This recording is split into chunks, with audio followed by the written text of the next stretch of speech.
E aí, tudo bem? Bom, a compra de um imóvel na planta apresenta inúmeros benefícios, facilidades, enfim. Você pode contratar financiamento, condições especiais de pagamento, enfim. Quando você chega lá para comprar, você tem um mundo maravilhoso que é apresentado para você e você adquire o imóvel. Até aí tudo bem.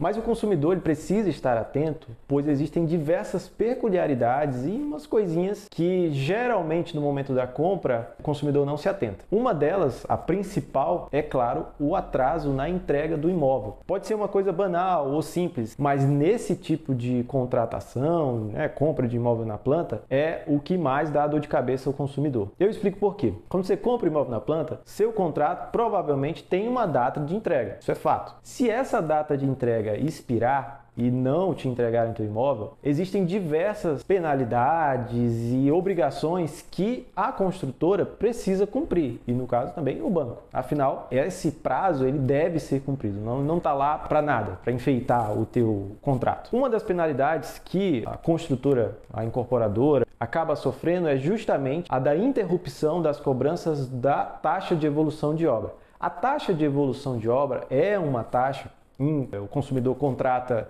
financiamento bancário, que é cobrada durante a fase de construção do imóvel. E ponto. Ela só pode ser cobrada durante a fase de construção do imóvel. Se ultrapassar o prazo contratado, ela deve ser interrompida. E o que acontece? Geralmente, essa taxa continua sendo cobrada como se nada tivesse acontecido. Isso é ilegal. É uma falta gravíssima. Outra coisa que os consumidores geralmente têm muita dúvida é: beleza, contratei, fui lá na incorporadora, me venderam o imóvel, assinei e depois eu assinei um contrato com o banco para financiar o meu imóvel. E aí? Qual o prazo válido? O prazo que eu assinei lá no início ou o prazo que eu contratei lá do financiamento bancário? Bom, o prazo válido é o prazo inicialmente contratado, né? Afinal, no momento que você fechou esse negócio lá no início, um dos pontos principais para você ter fechado esse negócio era justamente a data de entrega. Então, não tem como você simplesmente ir lá, assinar um contrato dando poderes simplesmente para o banco alterar unilateralmente a data de entrega desse imóvel. Isso é ilegal, isso não pode ocorrer. Então, o prazo correto é o prazo inicialmente que você fechou com a construtora. Bom, e se o prazo estourar, você tem direito a quê? E aí tanto faz se você contratou financiamento ou não. Primeira coisa é, você pode ter direito a uma indenização de até 1% do valor desse contrato por mês de atraso. Então, a cada mês de atraso, você pode ter direito a 1% do valor do imóvel. Outra coisa que você tem direito é justamente a suspensão da taxa de evolução de obra.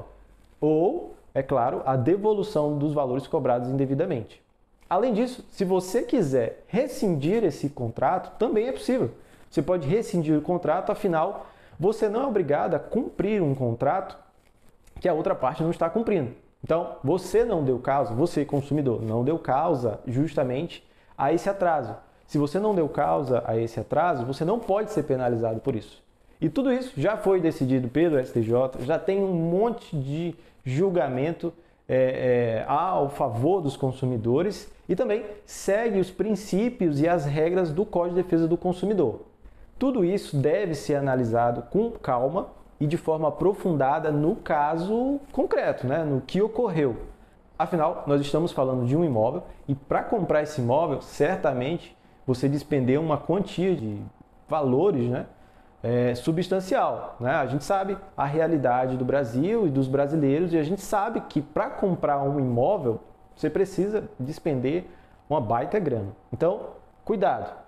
Sempre antes de tomar qualquer atitude, sair ingressando com processo, notificação e etc., vai atrás de um profissional, procura se informar de forma aprofundada se você tem direito ou não a essas coisas que a gente conversou aqui e se o financiamento que você contratou se enquadra dentro de premissas básicas para aplicar essas disposições. Uma das questões que é importante deixar claro é que nós estamos falando de direito de consumidor. Então, se você adquiriu esse imóvel pensando em moradia, beleza. Mas se você adquiriu esse imóvel pensando em especulação imobiliária ou se adquiriu um imóvel, sei lá, para a tua empresa, aí a coisa já muda e a aplicação do Código de Defesa do Consumidor e essas disposições do próprio Superior Tribunal de Justiça e outros julgados já muda. Então, é importante estar atento a isso. Então, sempre busque a opinião de um profissional, beleza? Não esquece de curtir e compartilhar esse vídeo. Deixa aí as suas dúvidas no comentário. E eu também vou deixar um artigo que nós produzimos lá no nosso site sobre essa temática e também sobre taxa de evolução de obra, beleza? Até mais!